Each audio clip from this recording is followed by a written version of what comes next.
बिस्मिल्लाहिर्रहमानिर्रहीम। अस्सलाम वालेकुम dear students, welcome to my YouTube channel. ये प्लेलिस्ट है सेकेंड ईयर बायोलॉजी की।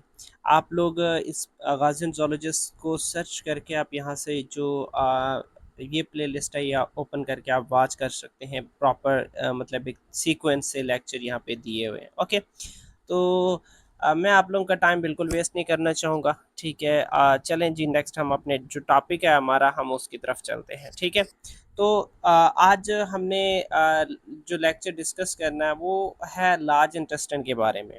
उससे पहले मैं आप लोगों को एक चीज़ कहना चाहता हूँ, अगर आप लोगों ने ऑनलाइन क्लासेस ज्वाइन करनी है, ठीक है, जिसमें रेगुलरली बेस पे जो है ना लेक्चर्स आपको दिए जाएंगे, ठीक है, उसकी जो फ़ीस है एक सब्जेक्ट की वो 1000 रुपये है। ठीक है, ज़्यादा फ़ीस नहीं है, आपको पता है बाहर कितना चार्ज हो रहा है, कितना मतलब एटसेट्रा सारी चीज़ें आप उनसे बाखूबी वाकिफ़ होंगे। ठीक है, अगर आप लोग ज्वाइन करना चाहते हैं तो आप व्हाट्सएप नंबर पे भी रब्ता कर सकते हैं। इवन आप लोग व्हाट्सएप चैनल भी ज्वाइन कर सकते हैं। ठीक है, नंबर पे मैसेज कर दीजिएगा व्हाट्सएप पे, मैं आप लोगों को चैनल में ऐड कर दूंगा। ओके, तो चलें जी, हम डिस्कस करते हैं लार्ज इंटेस्टाइन को।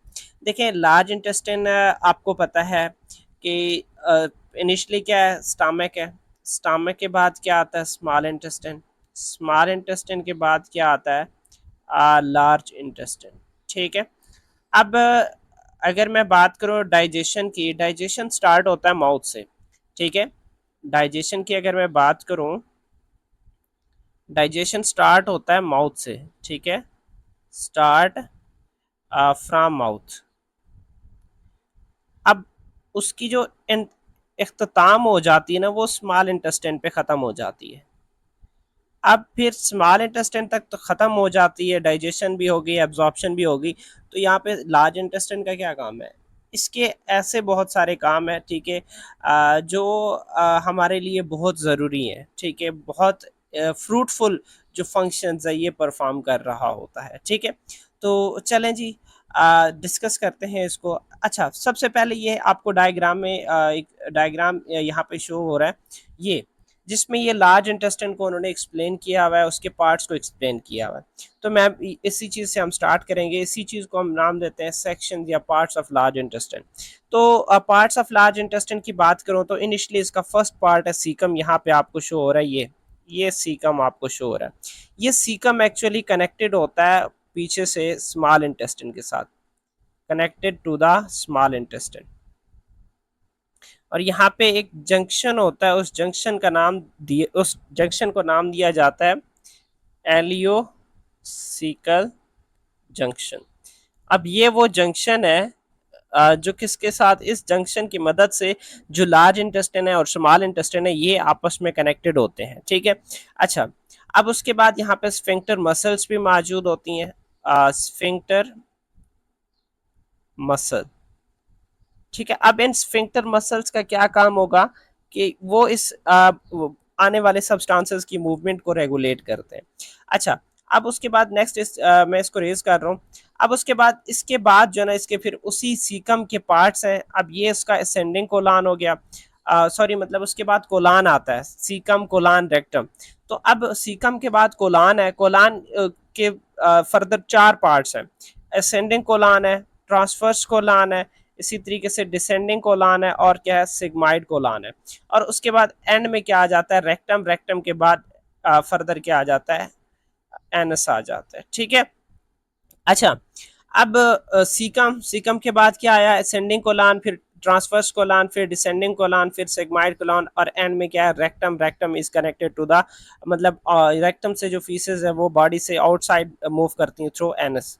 अच्छा, अब की स्ट्रक्चर जैसे मैंने आपको पहले बताया कि यहाँ पे इलियो सीकल जंक्शन मौजूद होता है, जिस जो गाइडेड बाय इलियोसिकल स्फिंक्टर, जो इस आने वाले सब्सटेंसेस की मूवमेंट को क्या कर रहे होते हैं, रेगुलेट कर रहे होते हैं। अच्छा, अब उसके बाद नेक्स्ट क्या चीज़ है कि जो एक जो सीकम है, उस सीकम के साथ ही यहाँ पे आपको नजर आ रहा होगा, ये जो ये छोटा सा स्ट्रक्चर है, टाइनी स्ट्रक्चर है 8 से 9 सेंटीमीटर का। ठीक है, तो इसको एक्चुअली यहाँ पे मौजूद होती है लिम्फाइड टिश्यू। ठीक है, मैं चले यहाँ पे इस चीज़ को एक्सप्लेन कर देता हूँ कि इसमें लिम्फाइड टिश्यूज होती हैं जो इम्यून सिस्टम में इन्वॉल्व होते हैं, इम्यूनिटी प्रोवाइड करते हैं। ठीक है, इम्यूनिटी में इन्वॉल्व होते हैं। अच्छा, अब उसके बाद इसकी कोई मैंने बताया कि तकरीबन मुझे याद नहीं 8 से 9 सेंटीमीटर इसकी जो लेंथ है वो इतनी होती है। अच्छा, दूसरी तरफ लार्ज इंटेस्टाइन की अगर हम लेंथ की बात करें, ये लार्ज इंटेस्टाइन की लेंथ की बात हो रही है, वो टोटल 1.5 मीटर होता है। ठीक है, आई होप यहाँ तक सारी चीज़ें क्लियर हैं आप लोगों को। नेक्स्ट हम आगे मूव करते हैं। लार्ज इंटेस्टाइन के फंक्शंस क्या है? Absorption of water and electrolytes. देखिए, डाइजेशन जितनी भी थी वो मैंने आपको पहले बताया कि जो कंप्लीट डाइजेशन है, कंप्लीट डाइजेशन वो कहाँ पे होती है? स्मॉल इंटेस्टाइन में होती है। वो कहाँ पे होती है? Small S I, small intestine में होती है। और डाइजेशन के साथ जो एब्जॉर्प्शन है वो भी कहाँ हो रही होती है? स्मॉल इंटेस्टाइन में हो रही होती है। अच्छा जी, अब ये सारी चीजें वहां पे होगी। यहाँ पे क्या होता है कि जो अनडाइजेस्टेड फूड है, ठीक है, स्मॉल इंटेस्टाइन के बाद जो भी फूड आता है वो अनडाइजेस्टेड होता है। ठीक है, मतलब उसका अब दोबारा एब्जॉर्ब करना, फूड को एब्जॉर्ब करना, या जो रिमेनिंग मटेरियल है उसका अब कोई वास्ता नहीं है, वो वेस्ट है। अब उसी वेस्ट में से क्या किया जाता है कि जो वाटर है वो रीअब्सॉर्ब कर लिया जाता है, उसमें से जो इलेक्ट्रोलाइट्स हैं, जो जरूरी आयंस हैं, उनको रीअब्सॉर्ब कर लिया जाता है। अच्छा जी, ये सारी चीजें, वाटर भी रीअब्सॉर्ब हो गया, इलेक्ट्रोलाइट्स भी रीअब्सॉर्ब हो गई, ये सारा मैकेनिज्म होता है असेंडिंग एंड डिसेंडिंग कोलॉन। जैसे जैसे फीसेस यहाँ से मूव करता है तो इनसे क्या किया जाता है, वाटर और जो इलेक्ट्रोलाइट्स वगैरह उनको रीअब्सॉर्ब कर लिया जाता है। और ऐसे होते होते जब रेक्टम पे पहुंचता है तो जो बहुत ज्यादा जो मटेरियल है, जो वाटर है, वो जो इलेक्ट्रोलाइट्स है वो रीअब्सॉर्ब हो चुकी होती हैं। तो एक सॉलिड, सेमी सॉलिड लाइक जो स्ट्रक्चर है वो अल्टीमेटली इस रेक्टम में आके स्टोर हो जाता है। किसमें?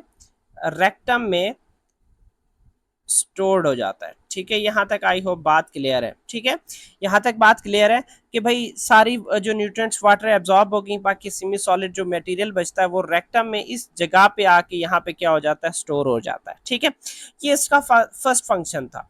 अब नेक्स्ट फंक्शन क्या है? एब्जॉर्प्शन ऑफ विटामिन्स, स्पेशली कौन कौन से? विटामिन के एंड बायोटिन।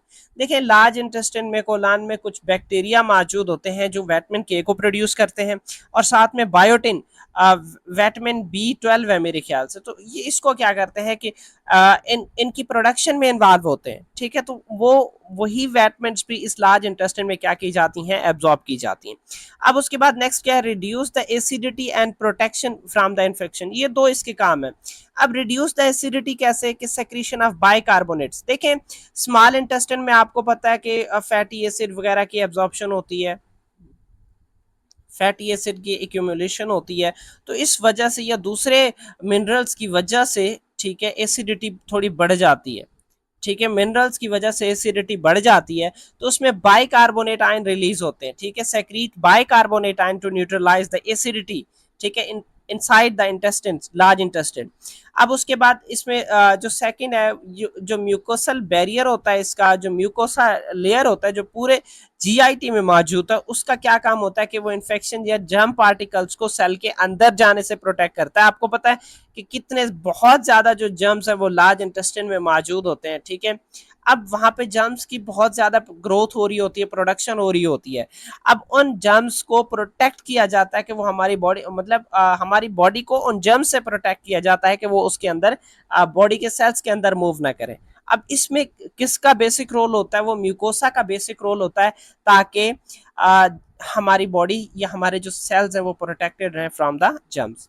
अच्छा, अब उसके बाद डिफिकेशन है। डिफिकेशन का मतलब होता है explosion of faeces through the anus. Anus के जरिए जो फीसेस है, जो वेस्ट मटेरियल है, उसको बॉडी से रिमूव कर दिया जाता है। अब रिफ्लेक्स एक्शन दो तरीके, बच्चों में अलग होता है, एडल्ट्स में अलग होता है।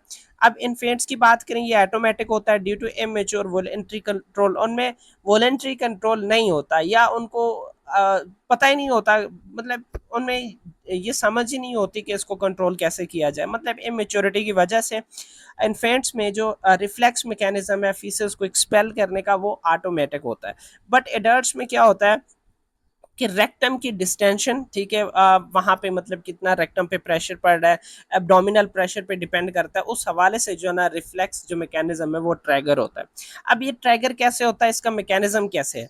अब स्टेप्स में फर्स्ट क्या है कि रेक्टम को जब फिल हो जाता है, वाल उसकी फैल जाती हैं, फूल जाती हैं, तो इससे क्या होता है कि एक रिफ्लेक्स एक्शन ट्रिगर्ड होता है, जिसका क्या काम होता है कि जो इंटरनल एनल स्फिंक्टर मसल्स हैं उनको क्या किया जाता है, रिलैक्स किया जाता है। पहले नॉर्मल जो कंडीशन है उसमें ये कंट्रैक्ट फॉर्म में होते हैं, क्या होते हैं, कंट्रैक्ट फॉर्म में होते हैं, ठीक है, कंट्रैक्ट।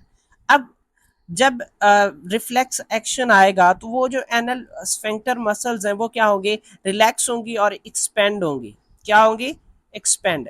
अब जैसे ये एक्सपेंड होंगे तो जो फीसेस हैं, ठीक है, इसी तरीके से इंटरनल मसल रिलैक्स होंगे तो एक्सटर्नल जो एनल मसल्स हैं वो भी रिलैक्स हो जाएंगे, और उसके साथ जो फीसेस हैं उनको बॉडी से उनको रेक्टम से क्या कर दिया जाएगा, एक्सपेल कर दिया जाएगा, ठीक है, एक्सपेल कर दिया जाएगा।